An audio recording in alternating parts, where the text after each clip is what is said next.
ألا تقاتلون قوما نكثوا أيمانهم وهموا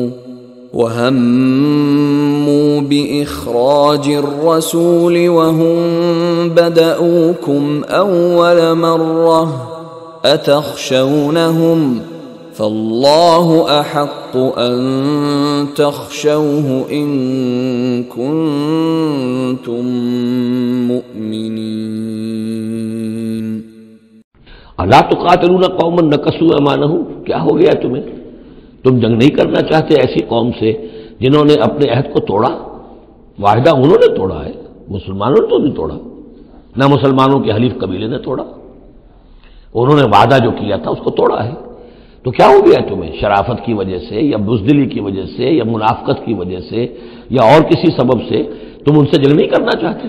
الا تقاتلون، کیا تم قتال نہیں کرنا چاہتے قومن، اس قوم سے نکثوا ایمانہم، جنہوں نے اپنی قسمیں توڑی، وہموا باخراج الرسول، یہی تو ہے کہ جنہوں نے رسول کو مکے سے نکلنے پر مجبور کیا، وہم بدؤوکم اول مرہ، اور انہوں نے ہی آغاز کیا تھا۔ ظاہر بات ہے کہ کتنا مسلمانوں کو ستایا تھا مکے میں، مسلمانوں میں سے بعضوں کو شہید کیا تھا مکے میں، کتنوں کو تکلیفیں دی تھی، ٹارچر کیا تھا، پرسیکیوٹ کیا تھا، انہوں نے کیا پہلی مرتبہ۔ اتخشونہم، اب دیکھیے یہ ہے وہ سرچنگ کوسچن، اے مسلمانوں کیا ان سے ڈر رہے ہو؟ یہ کوئی بزدلی ہے جو تم پر طاری ہو گئی ہے؟ قریش کے خلاف اقدام سے گھبرا رہے ہو؟ اتخشونہم فاللہ احق ان تخشوہ ان کنتم مؤمنین، تو اگر تم مومن ہو تو اللہ زیادہ حقدار ہے کہ تم اس سے ڈرو۔ اب یہ اس کا حکم ہے، تمہیں اقدام آخری کرنا ہے۔